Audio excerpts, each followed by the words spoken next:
ভাত নাই। তোমরা ভাত খাচ্ছ, আমি খাবো না? আমার কষ্টে উপার্জন করা টাকার ভাত আমি নষ্ট করতে চাই না। বাবা প্লেটটা দেন, তোকে ভাত দিচ্ছি। খাবো। তুমি ভুলে যেও না এই সংসার এখনো আমার কথায় চলে। তুমি যদি ওকে ভাত দাও তাহলে ওর মতো তোমাকে ওই বাড়িতে না খেয়ে থাকতে হবে। বলবো একটা সিগারেট দেন। সিগারেট নাই? তাহলে এক কাপ চা দেন। চাও নাই? একটা টেনশন দাও। আমি তোমার কাছে সিগারেট ছিলাম, তুমি আমার বলে সিগারেট নেই। সিগারেট বাকিতে বেশি না, আগের টাকা রয়েছে। বাইকের চাবিটা দে না, একটু মোর সাথে দেখা করে আসি। সিগারেট খাবি? চা খা, প্রয়োজন অন্য কিছু খাবো। আমার চাবি চাইস না, আমার কাজ আছে। চাবি লাগবে না, একটু এদিকে আয় না। 5,000 টাকা দিতে পারবি? আজকে মোয়ের জন্মদিন তো, কিছু একটা গিফট দিতাম। 20,000 টাকা নিয়েছিলি যে মনে আছে? তুই টাকা পয়সা 2 দিন পর পরই নেস, দেওয়ার তো কোনো নামগঞ্জ থাকে না। তুই কিছু খাইলে খা, আমার টাকা পয়সা চাইস না। হ্যাঁ মামুন ভাই, ওরা 1 প্যাকেট সিগারেট দেন তো। লাগবে না, থাক। এটা তোমার আসার সময় হলো? মানে আমি বুঝলাম না, আজকে একটা স্পেশাল দিন, আজকেও তোমার দেরি করতে হবে?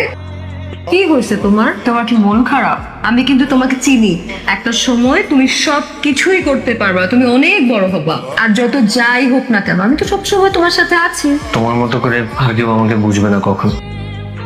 খেয়ে নে বাবা। আমি তো বেকার, আমার তো এমনিতে খাওয়ার অধিকার নেই। যেদিন নিজের টাকা ইনকাম করতে পারবো, নিজের টাকায় তোমাদের সবাইকে খাওয়াইতে পারবো, সেদিন এই বাড়িতে আমি খাবো, তার আগে একটা দানাও আমি খাবো। দেখিস একদিন তুই বড় কিছু করতে পারবি। তোমার কেন বললাম পরে খাবার দিবা? পোলার জন্য দরদ উতলায়া পড়ে না।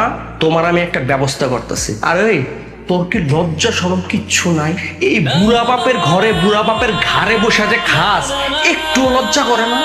একটা চাকরি জোগাড় করতে পারস না? একটা চাকরি করে যদি অল্প টাকা রোজগার করস, তাও তো কইতে পারো যে আমার পোলা রোজগার করে। আর কতদিন বাপের ঘাড়ে বয়ে খাবি? হ্যাঁ, এত আর্জেন্ট দেখা যে তোমার কি চাকরি হয়ে গেছে? দেখছো, আমি তোমাকে বলছিলাম না যে তোমাকে দিয়েই হবে, খালি একটু ধৈর্য ধরো। কিছুই হয়নি। তাহলে কি হয়েছে?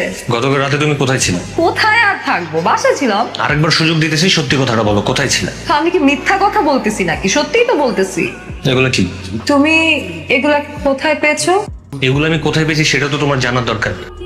কিন্তু এই তুমিই তো আমাকে বলছিলে যে পৃথিবীতে আমার পাশে আর কেউ থাকুক আর না থাকুক, তুমি শেষ পর্যন্ত আমার পাশে থাকবা। এইটার নমুনা। রাকিব, তুমি আমাকে ভুল বুঝতেছো। আমি তোর ভুল বুঝাবুঝি তুই তোর কাছে রাখ। আমার বন্ধু বান্ধব আমার আগেই বলছিল তোর মতো একটা থার্ড ক্লাস মেয়ের সাথে প্রেম না করতে। আমি তো শুনি নাই সবকিছুর বিপরীতে যে আমি তোর সাথে প্রেম করছি, আর তুই আমারে কি দিছস? এইটা নমুনা। অনেক হয়েছে, অনেকক্ষণ ধরে বলতেছো। আমারও কিন্তু এতদিন ধরে অনেক কিছু বলার ছিল, আমি কিন্তু কিছু বলি নাই। এই বয়ফ্রেন্ড হিসেবে তুমি আমার জন্য কি করছো? হ্যাঁ, জীবনে কোনো একটা গিফট কিনে দিছো? সেটা তো দিতে পারো নাই। ফর্সটা কি? পার্কে বাদাম খাওয়াইলে আর ফুচকা খাওয়াইলে বয়ফ্রেন্ড হয়ে যায়? শোনো, বয়ফ্রেন্ড হওয়ার কোনো যোগ্যতাই তোমার নাই। আজকে থেকে তোমার সাথে আমার ব্রেকআপ। তুমি আমাকে আর কোনোদিনও নিজের গার্লফ্রেন্ড হিসেবে দাবি করতে আইসো না। আর আমি তোরে কি গার্লফ্রেন্ড হিসেবে দাবি করবো? তুই আমার বয়ফ্রেন্ড হিসেবে দাবি করিস না। আর তোমার এই চেহারাটা কখনো আমি আমার চোখের সামনে দেখতে চাই না। সময় আমারও আসবে, আর সেদিন আমি তোমার চাইতে 1000 গুণ ভালো একটা মেয়ের সাথে প্রেম করে আমি তোমার দেখাই দেব। তোমার মতো ফকিন্নির সাথে কোনো ফকিন্নি প্রেম করবে, কোনো ভালো মেয়ে প্রেম করবে না, বুঝো না? দোস্ত, এখন তো আমাদের অফিসের লোক না, পসিবল না। আঙ্কেলের সাথে একটু কথা বলে দেখবি, আঙ্কেল হয়তো ম্যানেজ করতে পারবে। আর দোস্ত বললে তো হয় না, পোস্টার তো খালি থাকতে হবে, তাই না? আর যে লোকগুলো নেওয়ার কথা ছিল ওগুলো নেওয়া হয়ে গেছে তো। বন্ধু তুই একটু বাইরে যা, আমার একটু ইম্পর্টেন্ট কল আসছে তো, কথা বলি তারপরে তুই আয়। কতক্ষণ ধরে আমি তোমাকে কল করতেছি, হ্যাঁ তুমি আমার ফোন ধরো না কেন? আমরা লাঞ্চ করতে যাবো না?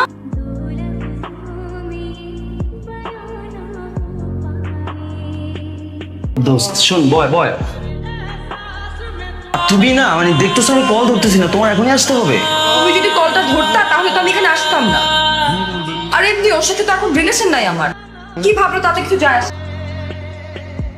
এই নিয়ে 10 বার তো বাসা থেকে বের হইলো। ওই যে কথায় আছে না, মোল্লার দর মসজিদ পর্যন্ত, ঘুরে ফিরে আবার এই বাসায় ফেরত আসতে হবে। বাইরে তো থাকার কোনো জায়গা নেই। এবার এসে কোনো লাভ নাই কিন্তু। রাকিব, বাবা তুই কোথায় যাচ্ছিস? তোমরা সবাই ভালো থেকো। আমি এই বাড়ি ছেড়ে চলে যাচ্ছি। যদি বেঁচে থাকি আবার তোমাদের সবার সাথে দেখা হবে। এই তুমি কোথায় যাচ্ছ? দাঁড়া এখানে।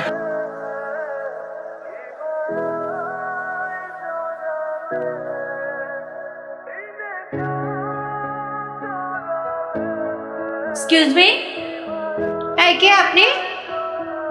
কাকে আরে কি আশ্চর্য, কথা বলছেন না কেন? আপনি কাকে চান?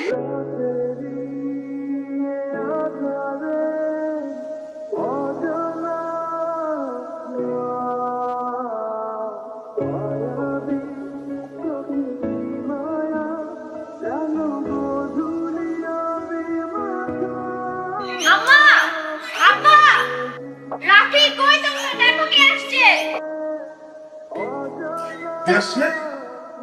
রাখি, রাকি কোথায় ছিলি তুই এতদিন?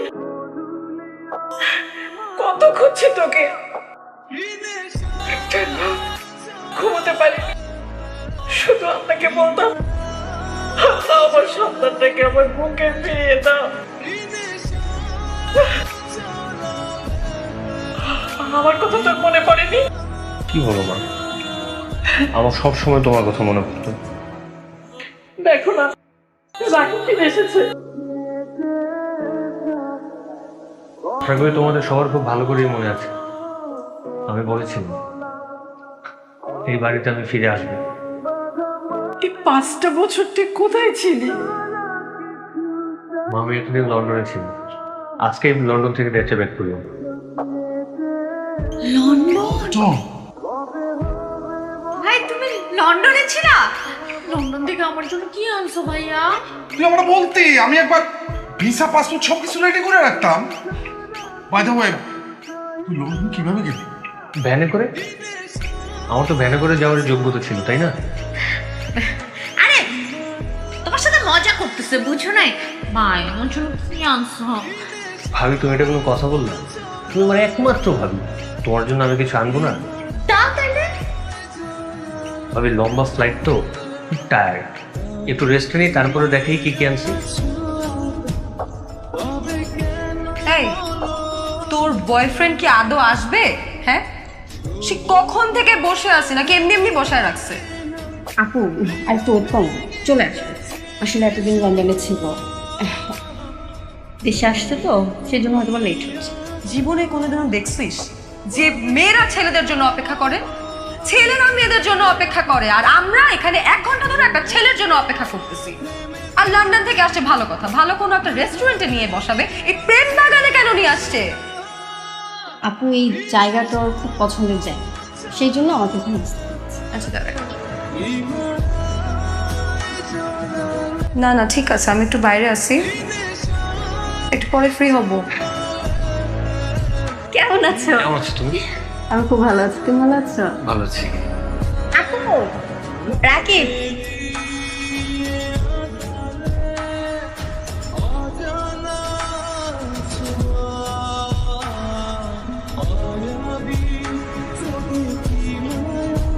ও তোমাকে পরিচয় করিয়ে দিই, আমার বোন।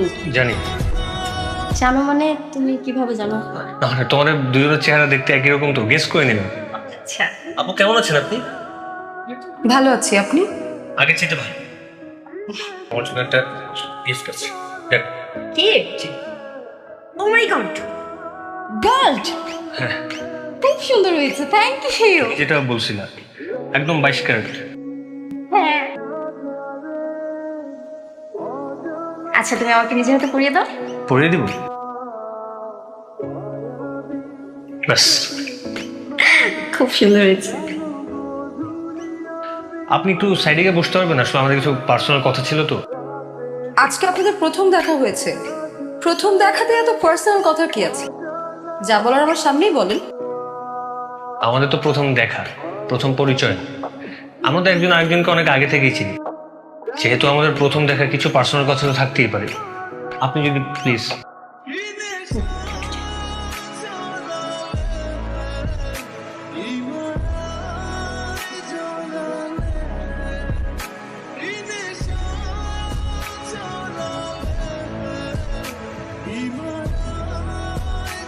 তুই আমাকে একটা কথা বলতো, তুই খালি হাতে বেরিয়ে গিয়েছিলি, তুই লন্ডন কিভাবে গেলি? টাকা কোথায় পেয়েছিলি? সেদিন বাসা থেকে বের হওয়ার আগেও জানি না কোথায় যাব, কি করব, কি হবে। কিন্তু যে কথায় আছে না, ইচ্ছে থাকলেও তো একটা উপায় হয়। সেদিন বাসা থেকে বের হওয়ার পর আমার কাছে আসার কারণটা কি জানতে পারি? নয়, দেয়ালে লিফলেটে দেখছিলাম আপনাদের নাকি খুব জরুরি ভিত্তিতে কিডনি প্রয়োজন। ওখানে অবশ্য একটা নাম্বার দেওয়া ছিল, ওই নাম্বার বেশ কয়েকবার কল করছি কিন্তু কেউ কলটা পিক করেনি, তাই নিজেই চলে আসলাম। আসলে ব্যাপারটা হচ্ছে কি, জি, এই যে আমার ডক্টরের রিপোর্ট সবকিছু পজিটিভ, আমি চাইলেই দিতে পারবো। দেখুন, আমাদের কিডনির প্রয়োজন ছিল, এখন আর আমাদের কোনো প্রয়োজন নেই। পরেও তো প্রয়োজন হইতে পারে। আপনি যেই টাকা অফার করছিলেন আপনি তার চেয়ে অর্ধেক টাকা দিন, আমার কোনো সমস্যা নেই, কিন্তু আমার টাকাটা এই মুহূর্তে খুব প্রয়োজন। ভাইয়া, আপনি বোঝার চেষ্টা করুন, কিডনি আমাদের ম্যানেজ হয়ে গেছে। আসলে সত্যি কথা বলতে টাকাটা আমার আজকে খুব দরকার। টাকাটা আজকে না পেলে আমি কি করবো আমি জানি না, আমি মরেও যেতে পারি। কি বলেন, মরে যাবেন মানে? আপনার টাকার এত প্রয়োজন, কি করবেন আপনি টাকা দিয়ে? আমি গ্রাজুয়েশন কমপ্লিট করেছি আরো 4 বছর। এমন কোনো সেক্টর নেই যে সেক্টরে আমি একটা জবের জন্য ট্রাই করি, কিন্তু সমস্যা তুই যে একটাই, আমার বাবা মার অঢেল টাকা নেই, আমার বাপ চাচা খালু মামা কোনো লিঙ্ক নেই, তাই আমার কোনো চাকরি হবে। ইনফ্যাক্ট আমার ফ্যামিলির কাছে আমি এখন একটা বোঝা, আমার নিজেকেই তো এখন আমার কাছে একটা বোঝা মনে হয়। তাই চাচ্ছিলাম যদি কোথাও থেকে কোনোভাবে একটু টাকা পয়সা ম্যানেজ করতে পারি, সেই টাকা দিয়ে বিদেশ চলে যাবো। মন খারাপ করবেন না, আপনি এখন যেই সিচুয়েশনে আছেন, এক সময় আমিও সেম সিচুয়েশনে ছিলাম। আপনার কিডনি বিক্রি করতে হবে না, বিদেশ যেতে আপনার যত টাকা লাগে আমি দিব, যখন অ্যাবিলিটি হয় ফেরত দিয়ে দিন। আপনি তো আমাকে ভালো মতো চেনেন না, আমার সম্পর্কে কিছু জানেন না, তারপর এতগুলো টাকা দিয়ে হেল্প করার জন্য আপনি রাজি হয়ে গেলেন। মানুষ মানুষের জন্য, আমি রাসেল মানুষ চিনতে ভুল করি না। আপনি নিশ্চিন্তে বাসায় যান, আপনার যত টাকা লাগে আমি দিব, যান। আচ্ছা ঠিক আছে, কত কষ্ট করেছিস তুই জীবনে। তোমার সাথে আমার একটা ইম্পর্টেন্ট কথা ছিল। ইম্পর্টেন্ট কথা? কি কথা? মানে কি করে যে বলি, বলে ফেল। লন্ডনে যাওয়ার পরে আমার একটা মেয়ের সাথে পরিচয় হয়। মেয়েটা বাংলাদেশেই থাকে। পরিচয় বলতে গেলে আমি ওকে পছন্দ করি। আমি আজকে ওকে বলেছি আমি আগামীকালকে তোমাদেরকে নিয়ে ওদের বাসায় যাব। ওরে বাবা, বড় হয়ে গেছিস না? একেবারে নিজের বিয়ে নিজেই ঠিক করে ফেলেছিস, নিজের বিয়ের সিদ্ধান্ত নিজেই নিয়েছিস, তাই না? ঠিক আছে, আমরা যাব। আমি চাই তুই জীবনে অনেক সুখী হ। আচ্ছা চল, খাবি না? আর তুমি যাও, আমি আসতেছি।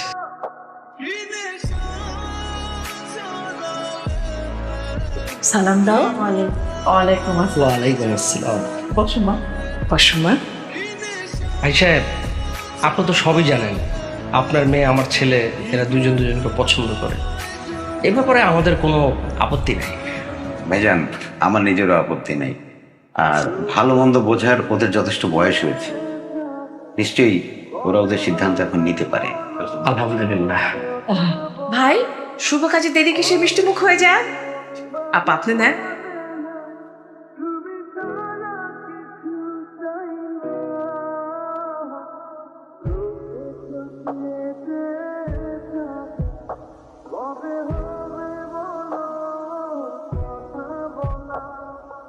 সহ্য করতে কষ্ট হয়। হ্যাঁ, একটা কথা বল, আমি এমনিতেই অনেক ভালো আছি। আমি নতুন করে আর কোনো কিছু দেখতে চাই, অন্তত তোমার এই মায়া কান্না। আমি মায়া কান্না কাটতেছি? তুমি তো তাই করছো। তুমি কি ভাবতেছো তোমার এই মায়া কান্না দেখে আমি ইমোশনাল হয়ে যাবো? বলবো যা কিছু হয়ে গেছে আমরা সবকিছু ভুলে যাই, চলো নতুন করে শুরু করি। যদি এটা ভেবে থাকো তাহলে ভুল বুঝতেছো তুমি আমাকে। 5 বছর পর এসে বলতেছো আমি তোমাকে ভুল বুঝি। এই কথাটা বলার সময় তো সামান্যতম লজ্জাটা থাকা দরকার ছিল। আমার তো তোমার এসব নাটক দেখে হাসি পাচ্ছে। পারলে আমাকে মাফ করে দিও। যে মানুষটা অন্য একটা মানুষের মন নিয়ে খেলে, ভালোবাসা নিয়ে খেলে, আবেগ নিয়ে খেলে, তাকে আমি কখনো মাফ করতে পারবো না।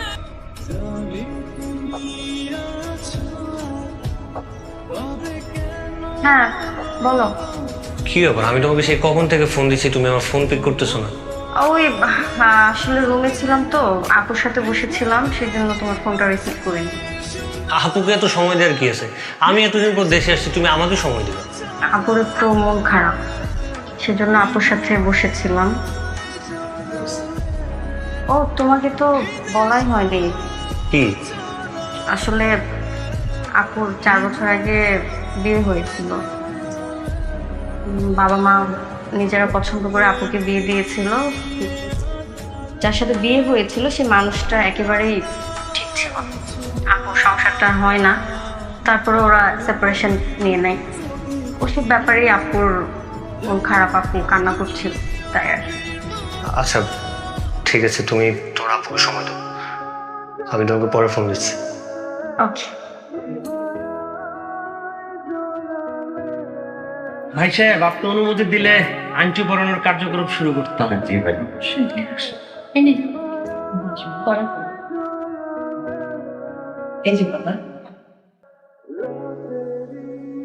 কি হলো পরিয়ে দে। আমি এঙ্গেজমেন্ট করতে পারবো না। কি বলিস? এঙ্গেজমেন্ট করবি না মানে? তো এঙ্গেজমেন্ট করবি না আমাদেরকে আগে বলতি। এখানে সবার সামনে এখন বলতেছিস এঙ্গেজমেন্ট করবি না, এটা কি ফাইজলামি নাকি? এই তুই কি পাগল হয়েছিস?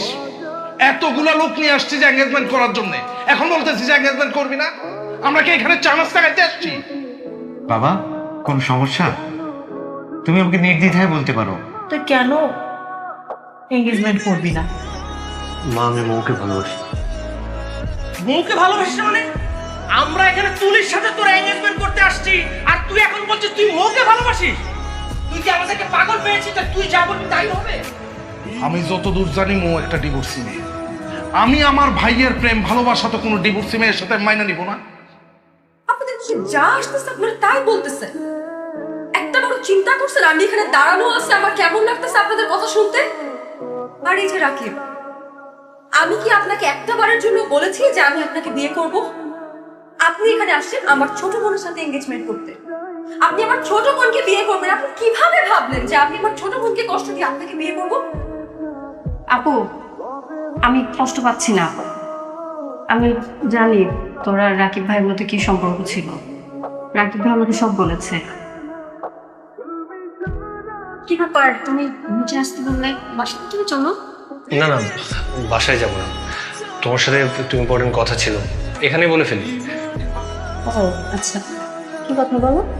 কথাগুলো হয়তো আরো আগেই বলা উচিত ছিল, কিন্তু কেন যে বলে হয়ে ওঠে নাই। এখন তোমাকে বললে তুমি কিছু মনে করো না প্লিজ। তুমি না বললে আমি কিভাবে বুঝবো কি কথা? আগে বলো।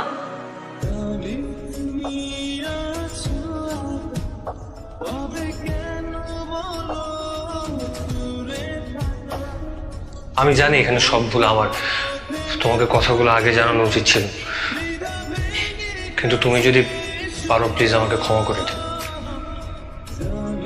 না না, তোমাকে ক্ষমা চাইতে হবে না, তোমার তো কোনো দোষ নেই। তুমি বলে ভালোই করেছো, আমার হলো আমার বোনের জীবনটা একদম শেষ হয়ে যেত। তোমাকে ক্ষমা চাইতে হবে না। আচ্ছা ঠিক আছে, আমি তাহলে আজকে আসি। তারপরে আমরা এই প্ল্যানিংটা করেছি। আগে থেকে সম্পর্ক ছিল মানে? রাকিব, তুই ওকে আগে থেকে চিনতি? হ্যাঁ চিন্তা।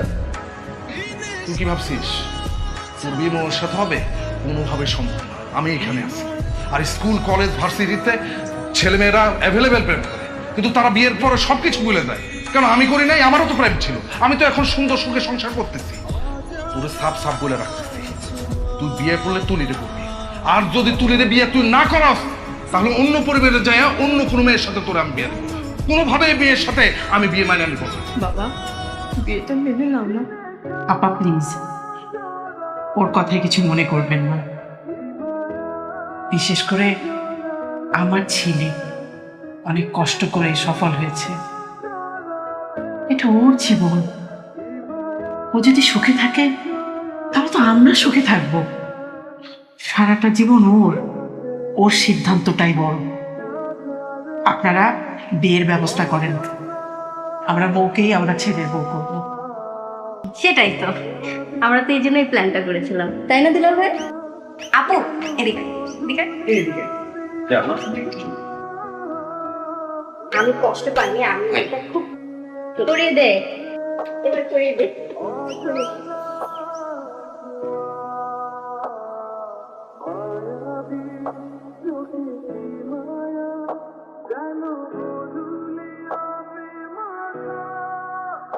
विदेशा